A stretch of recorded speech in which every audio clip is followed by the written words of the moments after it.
Ce programme est financé par les amis et partenaires du ministère de Joyce Meyer.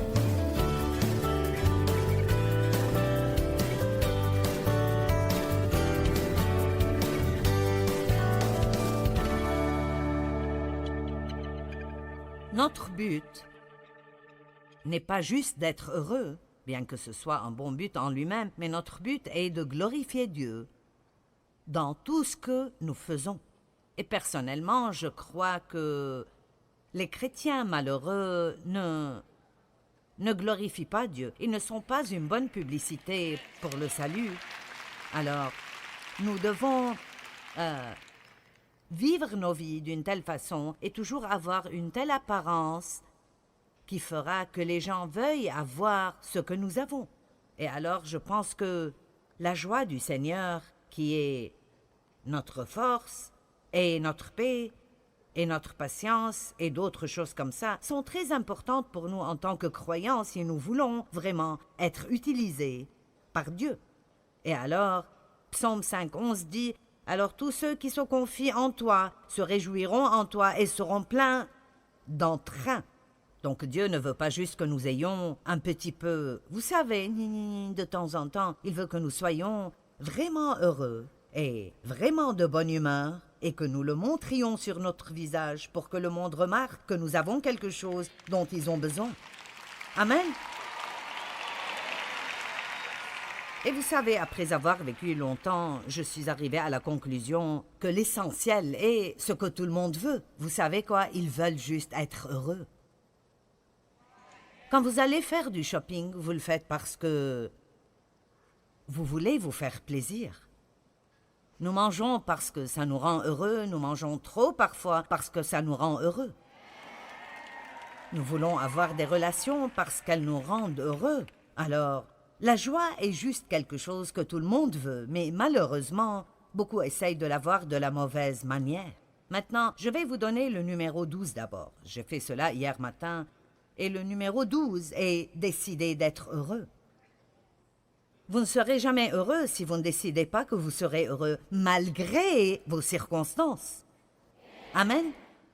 Pouvez-vous décider d'être heureux malgré vos circonstances? Eh bien, je n'y ai jamais pensé.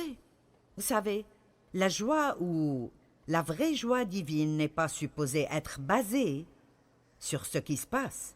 Bien que si vous regardez la définition du dictionnaire Webster, l'un des dictionnaires originaux écrits en 1828, il dit que la joie est le produit du fait que quelque chose de bien arrive avec vous, mais c'est aussi le fruit de vous attendre à ce que quelque chose de bien arrive avec vous. Et c'est ce que j'aime, que même si quelque chose de bien n'arrive pas avec moi maintenant, il n'y a pas de démon qui pourra me garder de m'attendre à ce que quelque chose de bien arrive avec moi. L'ennemi pourra peut-être manipuler vos circonstances, mais il ne peut pas s'attaquer à votre cœur et votre espoir. Vous pouvez être plein d'espoir et vous attendre à ce que de bonnes choses arrivent si vous le décidez. Donc, je le dirai de nouveau peut-être plusieurs fois aujourd'hui, décidez d'être heureux. Et n'attendez pas que vos circonstances vous dictent que vous pouvez avoir cette joie. Décidez d'être heureux. Que tout le monde dise « Je serai heureux ». J'ai décidé que je ne vais pas perdre un autre jour en étant malheureuse. Je suis heureuse. Maintenant, la première chose... La première chose dont nous avons parlé hier est que si vous voulez être heureux, vous devez croire ce que la parole de Dieu dit à votre propos et spécialement quand il s'agit de qui vous êtes. Et voici l'essentiel. Vous n'allez jamais jouir de la vie si vous ne vous aimez pas. Donc, je ne peux pas parler de tout cela de nouveau, mais si vous ne vous aimez pas, vous devez vraiment rapidement dépasser cela et prendre une autre décision parce que vous êtes coincé avec vous-même toute votre vie. Ce n'est vraiment pas sorcier, mais ça a été vraiment bouleversant pour moi quand j'ai réalisé qu'où que j'aille, me voici. Donc, vous n'allez jamais vous éloigner de vous-même, alors vous feriez mieux d'arriver à enterrer la hache de guerre et de dire « Je m'aime vraiment ». Malgré tous mes défauts et ma bizarrerie, je m'aime bien et Dieu est en train de me changer. L'année prochaine, je ne serai pas comme je le suis maintenant, mais alors que je suis en train d'être changé, je ne vais pas être en guerre contre moi-même.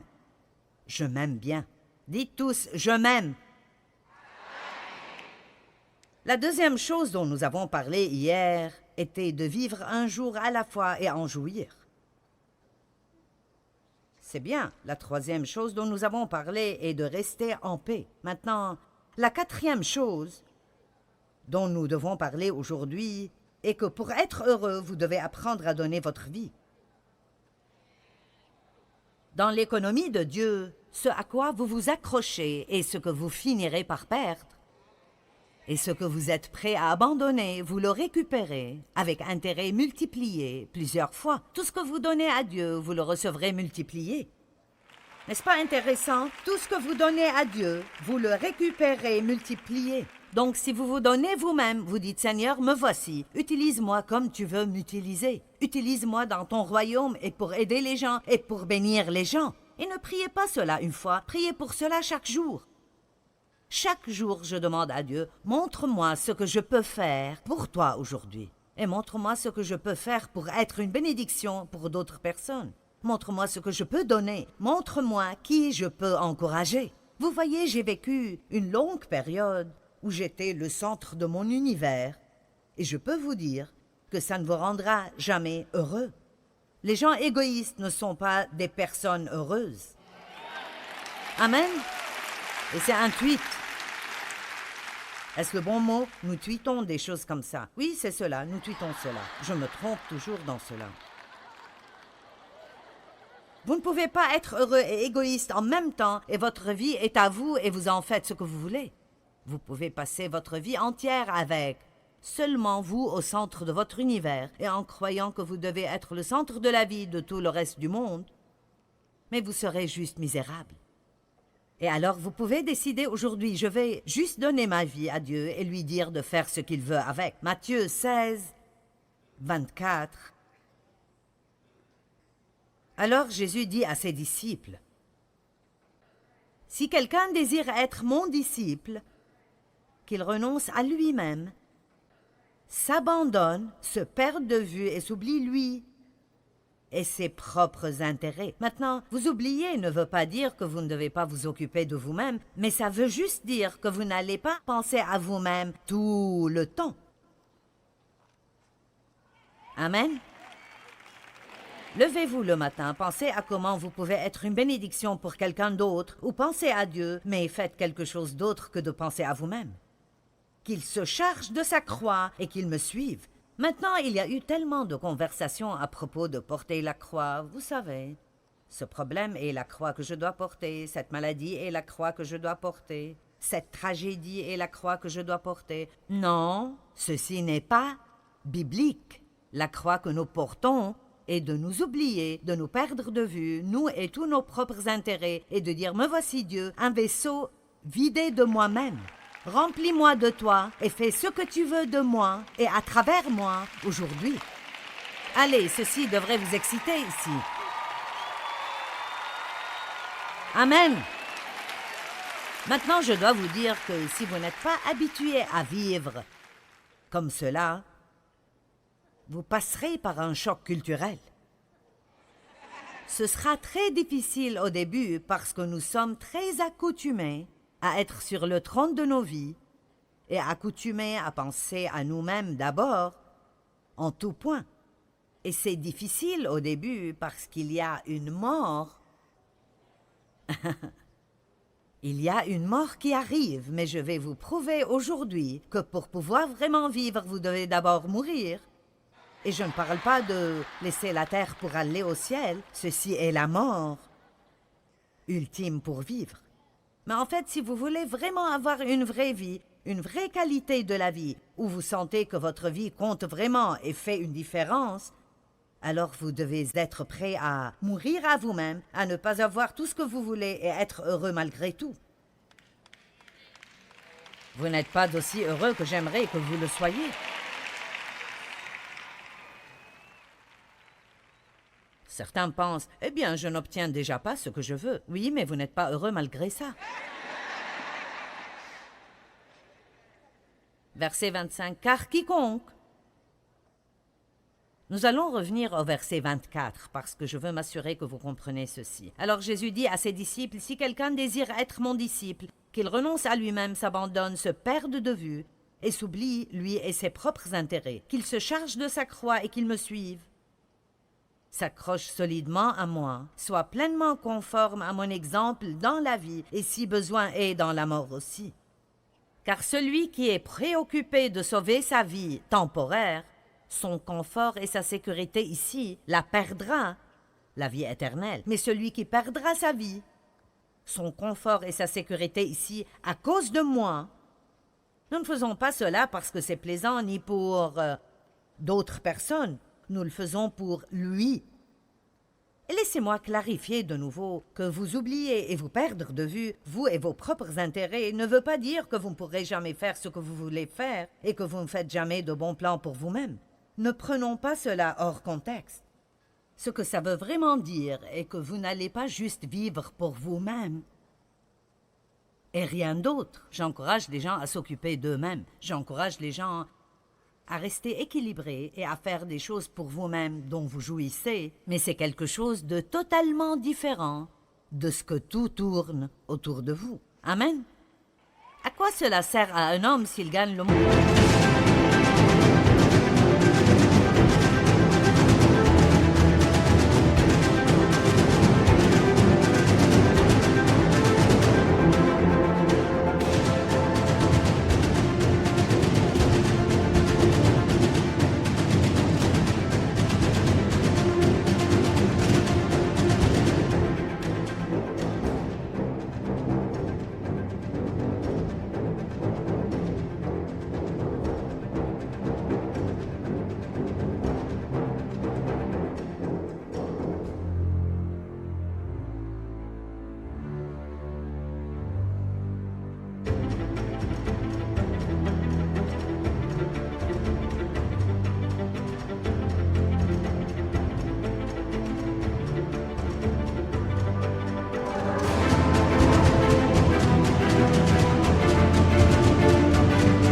Entier et perd sa vie bénie dans le royaume de Dieu. Ou qu'est-ce qu'un homme pourrait donner en échange d'une vie bénie dans le royaume de Dieu? Donc je crois que nous devons apprendre à vivre et à donner.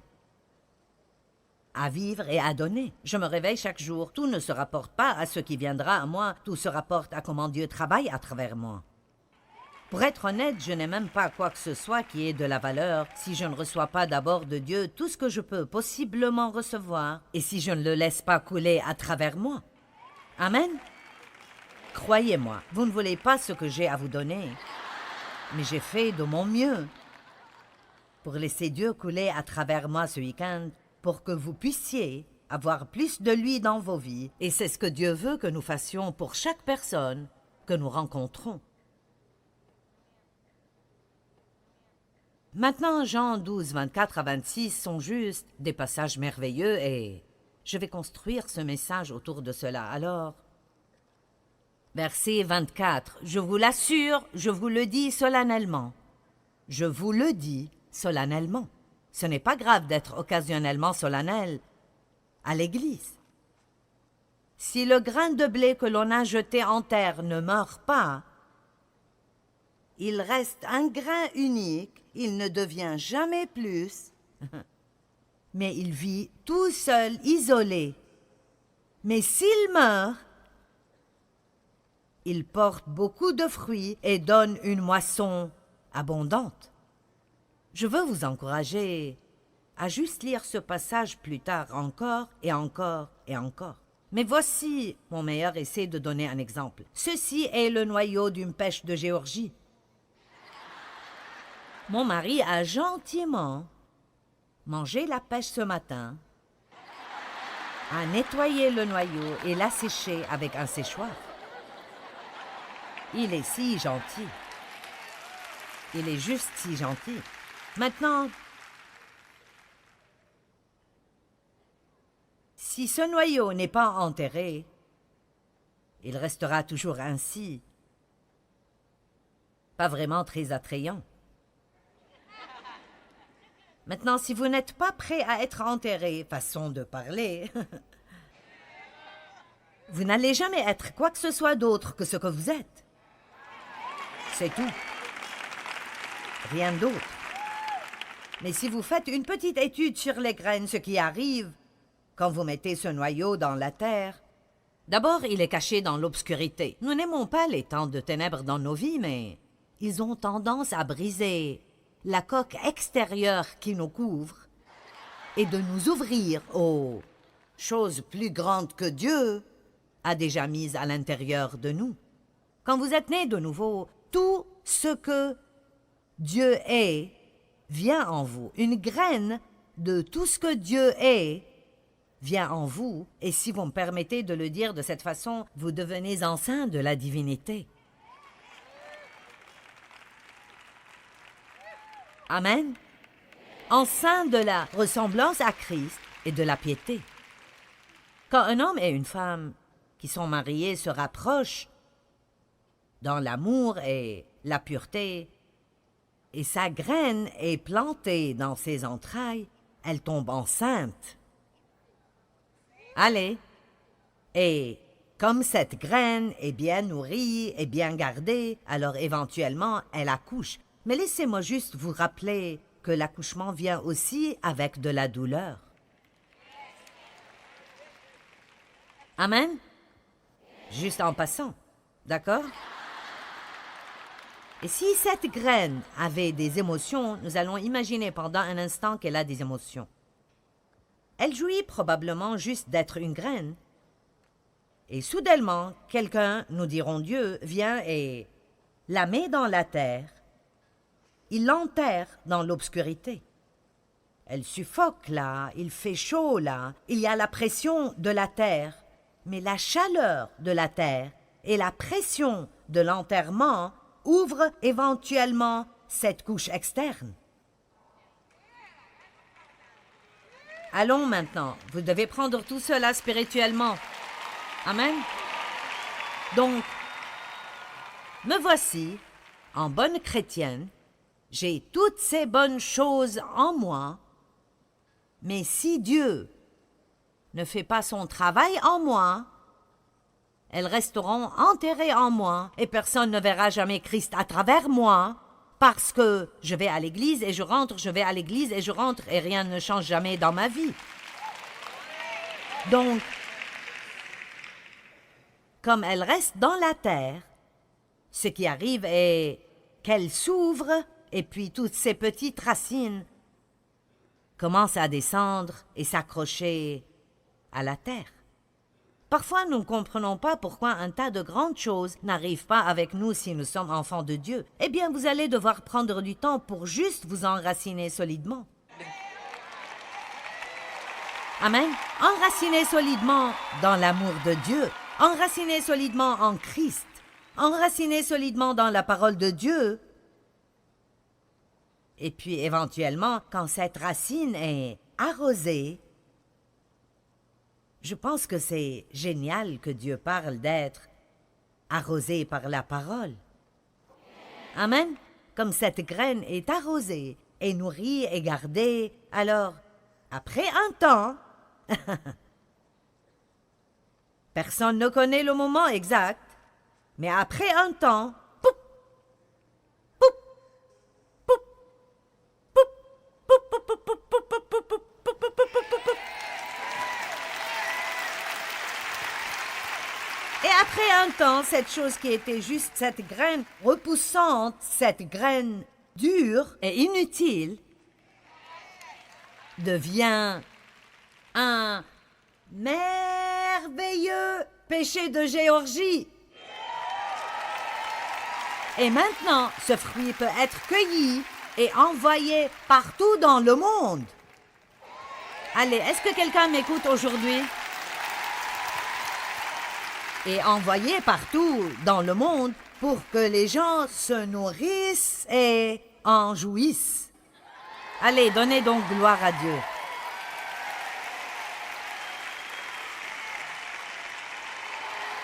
Et je vais prendre un moment et juste parler gentiment à notre audience télé.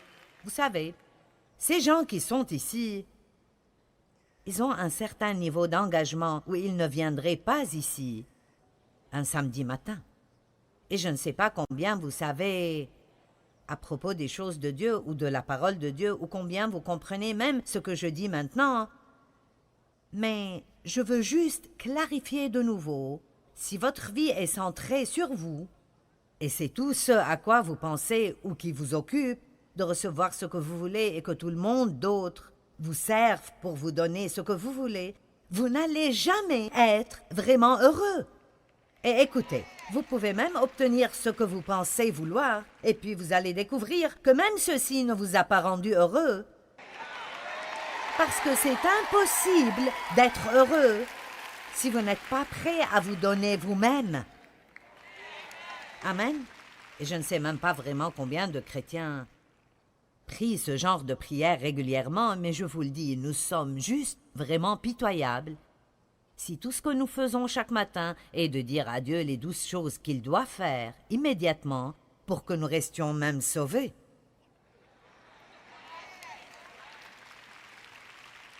Eh bien Dieu, si tu ne me fais pas ceci, je ne peux pas être heureux. Et si tu ne me fais pas cela, je ne sais pas si je pourrai continuer. Et si je dois supporter cela un jour de plus, Dieu, je ne pense pas que je peux supporter plus.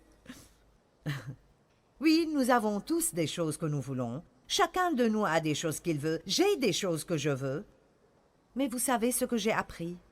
Si vous cherchez le royaume, Dieu ajoutera les choses. Amen. Et, Psaume 37, mets ta joie en Dieu et il comblera les vœux de ton cœur. Très bien. Maintenant, 2 Corinthiens chapitre 8, verset 5. Et là, j'aime cela. J'aime cela. Certains d'entre vous commencent déjà à se sentir un peu plus libres, juste avec cette pensée. Je peux sentir cela dans mon esprit aujourd'hui. C'est un peu comme « Waouh !» Allez, pourquoi ne prenez-vous pas votre retraite de vous occuper de vous-même?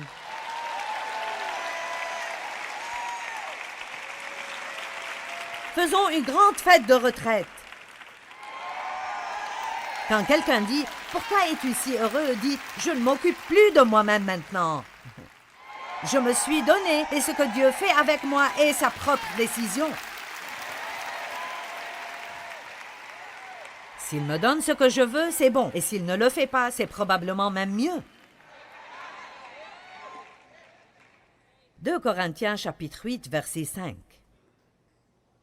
Maintenant, il parle en fait d'une offrande financière ici, mais j'aime ce que ceci dit. Non seulement leurs dons financiers dépassaient toutes nos espérances, ils se sont tout d'abord donnés eux-mêmes au Seigneur et ensuite à nous, en tant qu'envoyés de Dieu, conformément à la volonté de Dieu, sans s'occuper de leurs propres intérêts. Ils ont donné autant qu'ils pouvaient, ils se sont mis à notre disposition pour être dirigés par la volonté de Dieu. Ils se sont donnés au Seigneur. Paul a dit, non seulement ont-ils donné une offrande, non seulement ont-ils mis de l'argent dans le panier, mais ils se sont totalement soumis. Et alors, même quand vous donnez vos offrandes à l'Église, avant de les y mettre, pourquoi ne dites-vous pas au Seigneur, je te donne ce petit don, une toute petite partie de ce que tu m'as donné, mais Seigneur, avant de le mettre là-dedans, je veux juste clarifier de nouveau que je me donne à toi.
Mettions dans le panier d'offrande.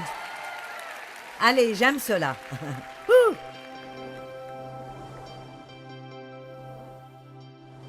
Peut-être que 3 des plus grandes clés de la joie sont la gratitude, l'espoir et juste apprendre à rester positif dans toute situation. Vous savez, ces choses peuvent faire une grande différence dans la création d'une vie heureuse. Elles étaient une révélation pour moi et elles m'ont vraiment aidé à transformer mon attitude. Je sais que vous voulez vraiment être heureux. Qui ne veut pas être heureux? Nous voulons tous être heureux.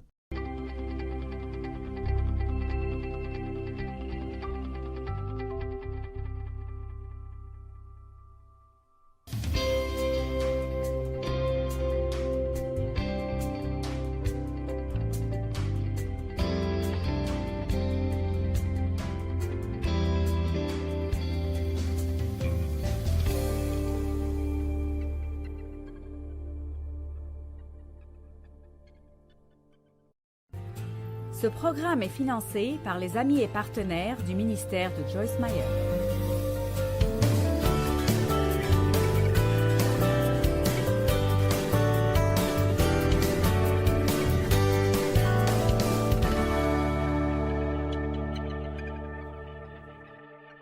Le point suivant dont je veux discuter est ne laissez pas d'autres personnes mener votre vie si vous voulez être heureux.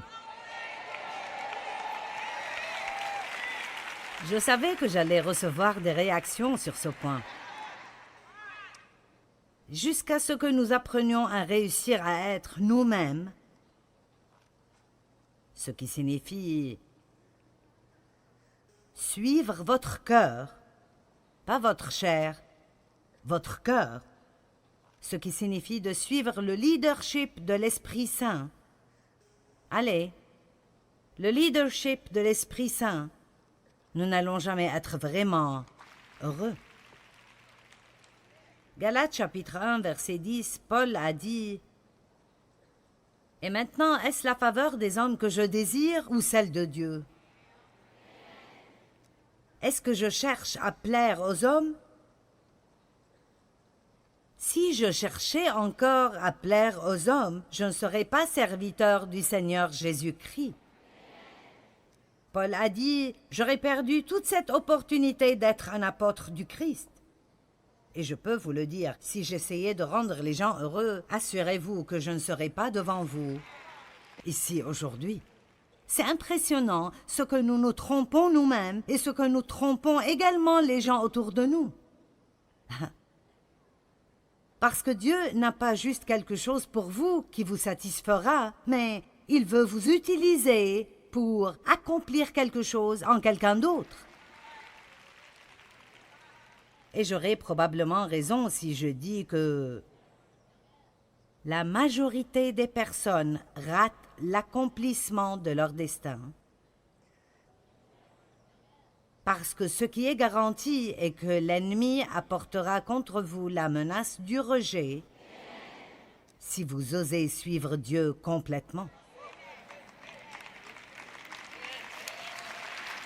Amen. Regardons Daniel chapitre 3. Maintenant, si vous êtes prêts quand vous entendez le son de la corne, du chalumeau et de la cithare, tous ces autres instruments, la cornemuse et tout type de musique, vous vous prosternerez pour adorer l'image majestueuse que j'ai faite. Mais quiconque n'adorera pas sera jeté à l'instant au milieu de la fournaise de feu ardent. Et qui est le Dieu qui peut vous aider? Maintenant, Daniel et ses amis, Sidrac, Misach et Abdenago, ont été appelés au service du roi, pas où ils auraient voulu être, mais ils sont entrés à son service. Et au milieu de cela, ils ont toujours été déterminés à se comporter comme des hommes de Dieu. Maintenant, ceci est un grand exemple de la situation dans laquelle nous sommes aujourd'hui, de même que d'autres personnes dans d'autres générations. Laissez-moi vous dire quelque chose. Il y a une persécution des chrétiens.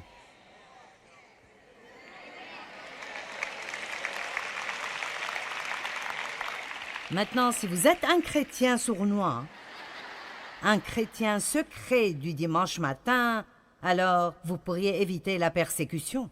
Mais si vous êtes un chrétien à plein, Si vous vivez pour Dieu en tant que croyant, alors vous allez assurément avoir une sorte de persécution dans le monde. Alors Sidrac, Misak et Abdenago ont été donnés ce message. Maintenant, voici une image du roi et tout le monde se prosternera à cette image. Ils ne pouvaient pas faire cela parce qu'ils ne se prosternent que pour Dieu. Alors voici la menace. Nous avons toujours des menaces. Si vous ne vous prosternez pas, vous allez souffrir pour sûr. Pour eux, ils allaient être mis dans la fournaise de feu. Pour nous, parfois, cela veut dire sortir du groupe. Nous n'allons plus t'aimer. Nous allons parler à propos de toi, vous savez. Bla bla, bla bla bla. Vous savez, bla bla bla. Combien d'entre vous savent de quoi je parle? D'accord. Verset 16, Sidrac, Misak et Abdenago répondirent au roi. « Ô Nabuchodonosor, nous n'avons pas besoin de te donner une réponse sur ce point. C'est tellement stupide, je ne vais même pas te répondre. Si vraiment notre Dieu que nous servons peut nous délivrer de la fournaise de feu ardent, il nous délivrera de ta main, ô roi. Cela ne signifie pas s'il le peut, s'il est capable de cela.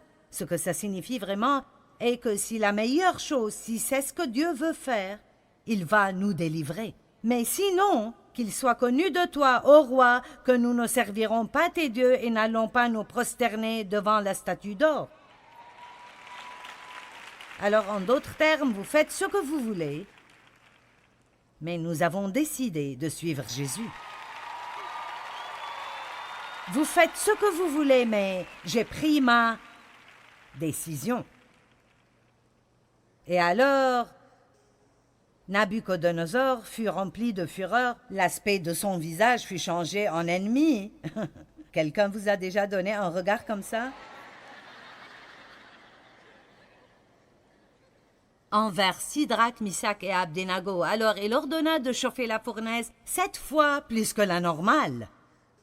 J'aime ça. Allez, vous prenez la bonne décision et les problèmes se multiplient. Et il commanda à quelques soldats parmi les plus vigoureux de lier Sidrac, Misak et Abdenago et de les jeter dans la fournaise. Maintenant faites attention. Alors ces 3 hommes furent liés avec leurs habits, leurs tuniques, leurs robes, leurs manteaux et leurs autres vêtements et jetés dans la fournaise de feu ardent. Comme l'ordre du roi était pressant et la fournaise excessivement chauffée, la flamme de feu tua ces soldats du roi qui y avaient jeté Sidrac, Misak et Abdenago.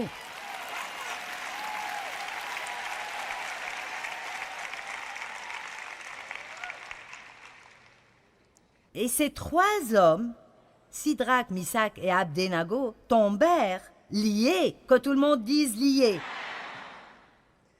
Ah, c'est tellement bien, j'arrive à peine à me contenir. Ils tombèrent liés au milieu de la fournaise ardente. Il semblait comme s'ils étaient en mauvaise forme. Alors le roi Nabuchodonosor fut dans la stupeur et se leva précipitamment. Il dit à ses conseillers, « N'avons-nous pas jeté au milieu du feu 3 hommes liés ?»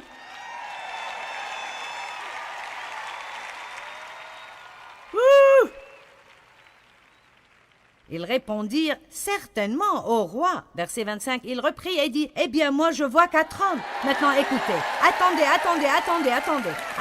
vous êtes très tôt. Je vois 4 hommes sans lien. »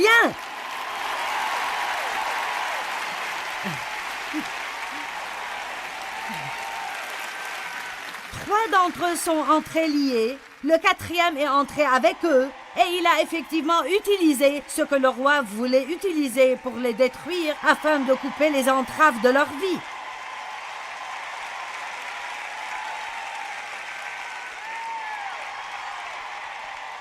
Oh mon Dieu! Ils ont marché au milieu du feu et n'ont pas été touchés. Verset 26, puis Nabuchodonosor s'approcha de la porte de la fournaise. De feu, il dit, Sidrac, Misak et Abdenago, serviteurs du Dieu très haut, sortez et venez.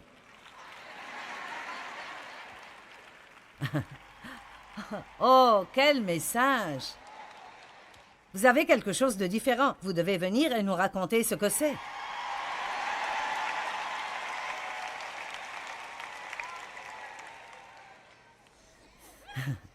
Alors Sidrac, Misac et Abdenago sortirent du milieu du feu. Les satrapes, les intendants, les gouverneurs et les conseillers du roi s'étant rassemblés regardèrent ces hommes et virent que le feu n'avait aucun pouvoir sur eux, que leurs cheveux n'avaient pas été brûlés, que leurs habits n'étaient pas endommagés et que ces hommes ne sentaient même pas le brûler.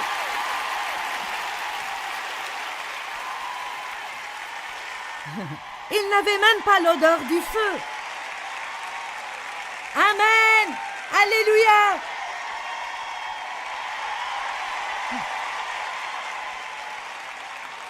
Maintenant, numéro 6. Merci. Si nous voulons être heureux, nous devrons vraiment comprendre la grâce de Dieu. Et juste pour la rendre aussi simple que possible, vu le temps que j'ai, la grâce n'est non seulement la faveur imméritée. Cela signifie qu'au lieu de passer ma vie à essayer d'enfoncer des portes que je veux traverser, je peux avoir confiance en la faveur de Dieu de m'ouvrir les bonnes portes au bon moment. La grâce est ce qui nous change.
La puissance de Dieu.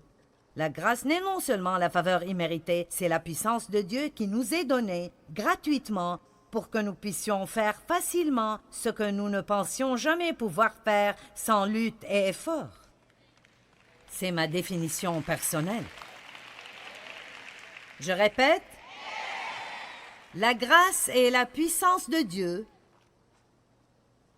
qui nous est donnée gratuitement. Ce que nous devons faire, c'est la recevoir. Elle nous met à même. La grâce et la puissance qui nous met à même nous permet de faire facilement ce que nous ne pourrions pas faire sans lutte et effort si nous n'avions pas Dieu. Écoutez-moi, j'ai essayé tellement d'années de me changer parce que je savais que j'avais des problèmes. J'ai essayé d'être heureuse et d'être en paix. J'ai essayé d'être une meilleure personne. Vous savez, j'ai essayé et essayé et essayé. Et au lieu que ça marche, je devenais pire parce que plus nous sommes frustrés, plus nous nous empirons. Et Dieu a commencé à m'enseigner par sa parole qu'il n'y a que sa grâce qui peut me changer. Pour rendre cette histoire un peu plus courte, nous sommes sauvés par sa grâce, nous comprenons cela. C'est comme, eh bien, je suis là, Dieu. J'ai tout essayé. Si tu ne m'aides pas, je suis foutu. Et nous recevons. Nous n'obtenons pas le salut. Je n'aime pas ce terme. Combien de personnes ont obtenu le salut? Nous avons à peu près 1200 personnes qui ont reçu Christ dans cette conférence. Vous ne pouvez pas obtenir un cadeau gratuit. Vous recevez des cadeaux. Vous êtes sauvés par la grâce, par le moyen de la foi. C'est un don de Dieu, ce n'est point par les œuvres. Et de la manière par laquelle nous sommes sauvés, nous devons apprendre à vivre. Maintenant, la grâce est une série d'enseignements de 20 parties. Et j'ai juste 3 minutes pour cette section. Alors laissez-moi vous dire que, à n'importe quel moment où vous vous sentez frustré, c'est parce que vous essayez de faire quelque chose que Dieu seul peut faire. Quand vous vous sentez frustré, c'est parce que vous essayez de faire quelque chose que Dieu seul peut faire et vous devez vous arrêter et dire « Je suis passé aux œuvres de la chair et je dépense une énergie à essayer de faire le travail de Dieu. Je vais arrêter ici, Dieu. Aide-moi. J'ai besoin que tu m'ouvres les portes. Sans toi, je ne peux rien. » Et puis nous devons comprendre que Dieu ne fait pas tout en suivant notre temps ou nos façons. Et après avoir prié, nous faisons confiance à Dieu et on voit ses œuvres. J'ai finalement arrêté d'essayer de me changer. Et puis voilà, j'ai été changé. Vous dites, maintenant arrête. Qu'est-ce que tu veux dire, tu n'essayes pas de te changer? Bien, tu ne peux pas ne pas essayer. Si, je peux. Si, je peux. Je prie chaque matin. Seigneur, mets une garde à ma bouche, veille sur la porte de mes lèvres. Aide-moi, Seigneur, à ne pas me fourrer dans un pétrin, et si tu ne m'aides pas, j'aurai des ennuis. Maintenant, attendez. Et c'est comme ça que ça marche. Je prie, et puis le Saint-Esprit me rappelle. Je commence ma journée et je suis occupée. Et c'est comme ça que le Saint-Esprit est avec nous tout le temps et qu'il travaille dans notre vie. Dave dit quelque chose et ça ne me plaît pas. Je réponds et puis il répond et puis j'ai ce petit...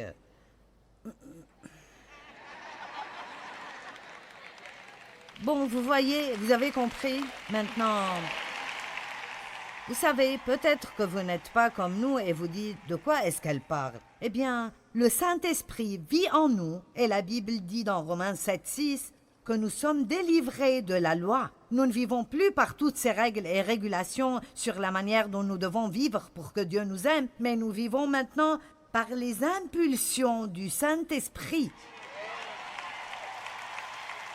La vérité est que si je fais 100 erreurs avec ma bouche aujourd'hui, Dieu va toujours m'aimer, je vais toujours aller au ciel, mais je veux faire ce qui est bon parce que je l'aime. Alors au lieu de dire « Bon, je ne vais juste rien dire aujourd'hui pour ne pas avoir des problèmes. » Parce que tout ce que nous savons faire est d'être extrémistes. Je ne vais rien dire du tout pour ne pas avoir des ennuis. Et cela ne marche pas. On le sait tous. On peut se taire pour une petite période, mais quand nous ouvrons notre bouche... Ouh! Mais c'est ce que vous faites, au lieu de dire « Oh, je ne peux pas faire cela aujourd'hui, et je ne peux pas faire cela, et je ne peux pas faire cela. » Vous dites « Dieu, je veux être la personne que tu veux que je sois. Saint-Esprit, je te demande de me rappeler si je vais avoir des ennuis. » Puis ma part est, et nous avons une part, vous avez une part. Mais ce n'est pas un effort charnel, c'est un effort spirituel. Mais c'est juste de dire que je veux coopérer avec Dieu. Bon Seigneur, tu me dis de fermer ma bouche, et si je ne le fais pas, je vais commencer une dispute, alors je peux juste me taire. Vous n'avez pas compris cela, est-ce que c'est difficile?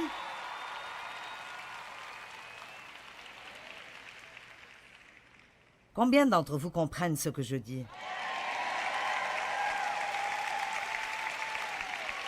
Maintenant, 2 choses dont je veux vous parler. Premièrement, je veux que nous regardions 1 Corinthiens 15:10. L'apôtre Paul a dit « Mais par la grâce, la faveur non méritée et la bénédiction de Dieu, je suis qui je suis. » Et sa grâce offerte à moi n'était pas pour rien vaine, sans fruit et sans effet. En effet, j'ai travaillé plus que tout le reste, mais ce n'était pas vraiment moi, c'était la grâce de Dieu en moi qui a fait le travail. Maintenant, ceci peut initialement paraître un peu déroutant, mais Paul dit « Regardez, je suis qui je suis par la grâce de Dieu. » Maintenant, quand Dieu m'a offert sa grâce, je ne l'ai pas prise en vain. J'ai pris cette puissance du Saint-Esprit et je l'ai utilisée pour faire ce que Dieu voulait que je fasse. Et maintenant, Paul dit, d'accord, je suis là, je suis un apôtre réussi, mais laissez-moi vous rappeler que c'est juste dû à la grâce de Dieu. Et je peux vous dire aujourd'hui, je veux dire honnêtement, quand je viens ici et je prêche, et je l'ai fait pour 40 ans maintenant, mais quand je viens et je prêche, je suis comme si j'étais une personne différente. Et ceci n'a probablement pas de sens, mais c'est comme, je suis comme... Parce que vous voyez, quand la grâce et la puissance et l'onction de Dieu viennent sur vous, que ça vous transforme en une personne différente. Nous pouvons faire des choses par la grâce de Dieu que nous ne pouvons pas faire autrement. Mais laissez-moi aussi vous dire que quand je viens ici, je ne me dépends pas de moi-même. Maintenant, j'ai étudié, j'ai travaillé. Mais même avec ça, j'ai besoin de la grâce de Dieu pour pouvoir continuer. Ceci peut être votre première conférence, ce n'est pas mon premier rodéo. Amen. Et vouloir continuer à le faire pour rester fraîche, pour avoir encore un nouveau message, pour rester dans un hôtel une fois de plus, j'ai besoin de la grâce et encore la grâce. Donc, vous devez dépendre de Dieu tout le long du chemin. Vous pouvez arrêter de vous plaindre de vos travaux si vous dépendez de la grâce de Dieu chaque jour quand vous y allez.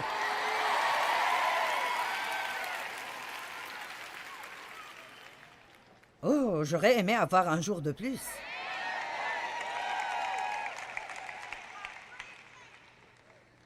Et dans 2 Corinthiens 12, 7 à 9, je ne vais pas prendre le temps de le lire, mais laissez-moi vous dire. Si vous êtes dans une situation difficile, vous avez un enfant difficile à élever, vous êtes dans une relation difficile, vous êtes dans une relation avec une personne qui est vraiment difficile à supporter. Y a-t-il quelqu'un?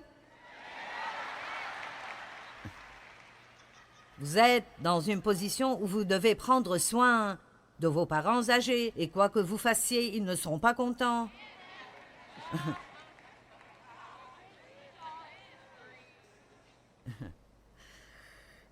Oui.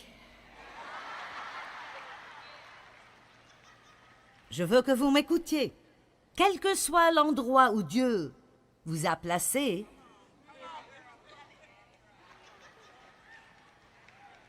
il vous donnera la grâce. Attendez, d'être là-bas et d'être heureux alors que vous y êtes.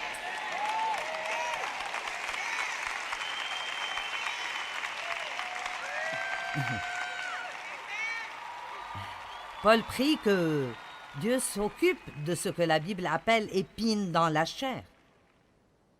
Il a prié Dieu 3 fois et le Seigneur lui a dit « Je ne vais pas l'enlever. Ma grâce est suffisante. » Et la Bible amplifiée dit « Ma grâce est suffisante pour te permettre de supporter les problèmes fermement. »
En d'autres termes, ma grâce te permet d'être dans cette situation et d'avoir un sourire sur le visage et me servir et le faire avec une bonne attitude.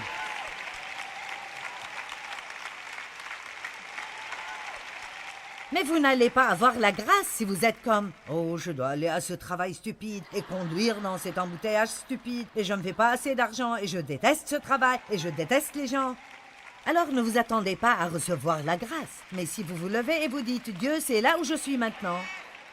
Et je veux avoir confiance en toi que quand tu termines avec moi ici, tu vas me mettre ailleurs. » Mais entre-temps, je vais y aller par ta grâce avec un sourire sur le visage. Et je vais te représenter et je vais te glorifier. Amen. C'est ce que la grâce veut dire. La grâce ne veut pas dire de pardonner ma stupidité. Elle le fait aussi. Mais la grâce me donne le pouvoir. Je dois partager encore un point. Numéro 7.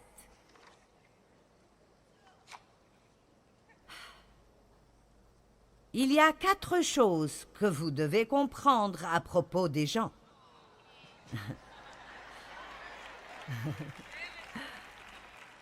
Numéro 1, on a besoin d'eux. Nous ne pouvons pas continuer sans eux. Et Dieu l'a voulu. Il nous a formés de façon à ce que personne n'a tout.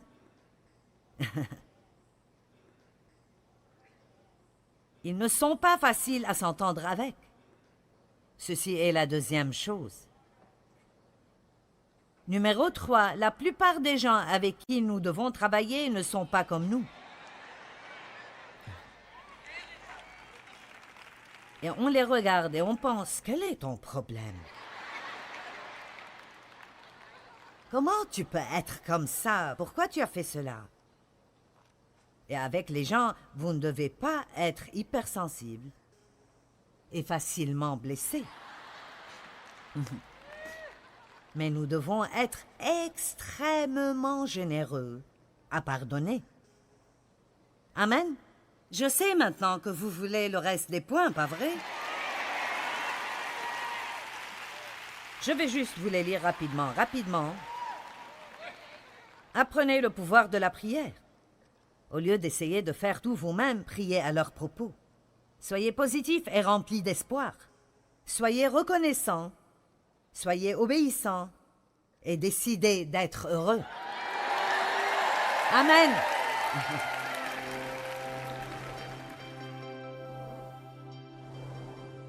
Peut-être que 3 des plus grandes clés de la joie sont la gratitude, l'espoir et juste apprendre à rester positif dans toute situation. Vous savez, ces choses peuvent faire une grande différence dans la création d'une vie heureuse. Elles étaient une révélation pour moi et elles m'ont vraiment aidé à transformer mon attitude. Je sais que vous voulez vraiment être heureux. Qui ne veut pas être heureux? Nous voulons tous être heureux.